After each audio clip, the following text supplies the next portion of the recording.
গোমস্তাপুর, নাচল, ভোলাহাট উপজেলা নিয়ে গঠিত চাঁপাইনবাবগঞ্জ ২ আসনে বিদেশি বিনিয়োগ এনে ব্যাপক কর্মসংস্থান ও শিক্ষা খাতে উন্নয়ন করতে চান বিশিষ্ট আইনজীবী, সমাজসেবক ও বিএনপি নেতা ডক্টর শাহবাজ আলম অপু।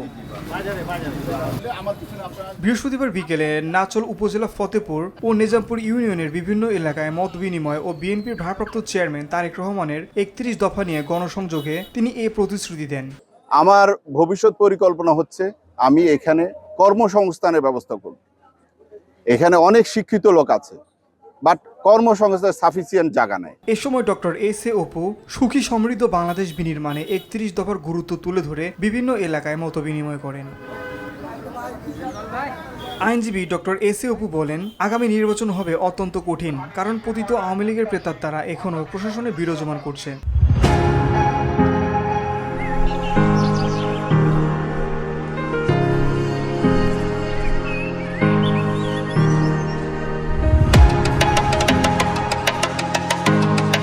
এছাড়াও দলের মধ্যে যে কোন্দল রয়েছে তাও নির্বাচনকে কঠিন করে তুলবে, তাই সকলকে ঐক্যবদ্ধ থেকে সচেতনভাবে কাজ করতে হবে। ফ্যাসিস্ট হাসিনা চলে গেছে, তার দোসররা রয়ে গেছে, তার জ্বলন্ত প্রমাণ ডাকসুর নির্বাচন। এই নির্বাচন দেখলেই বোঝা যায় হাসিনার দোসররা সর্বত্র বিরাজমান। সকলে ঐক্যবদ্ধ থেকে ফ্যাসিস্ট শক্তিকে বিতাড়িত করতে হবে। আমাদের ভারপ্রাপ্ত চেয়ারপারসন তারেক রহমান বারবারই তার বক্তৃতায় বলছে যে এইবারের নির্বাচন অত সোজা না যত সোজা আমরা মনে করতেছি। কেন সোজা না? তার একটাই কারণ, তার দুইটাই কারণ। একটা, আমাদের মধ্যে বিভিন্ন কোন্দল, দলীয় কাদা ছিটাছিটি একটা। দ্বিতীয়টা হচ্ছে ফ্যাসিস্ট হাসিনার দোসর রন্ধ্রে রন্ধ্রে প্রশাসনের বিরাজমান, সর্বত্র বিরাজমান। তাই ফ্যাসিস্ট হাসিনার দোসরদের, প্রেতাত্মাদের বিতাড়িত করতে হলে আমাদের ঐক্যবদ্ধ থাকতে হবে।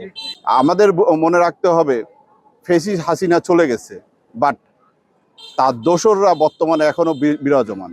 তার জ্বলন্ত প্রমাণ হচ্ছে ডাকসুর নির্বাচন।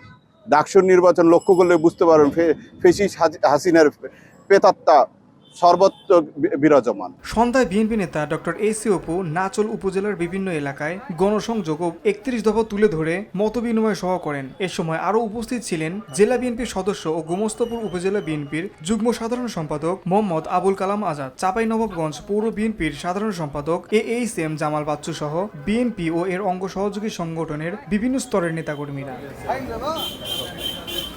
Beauty Bangla news desk.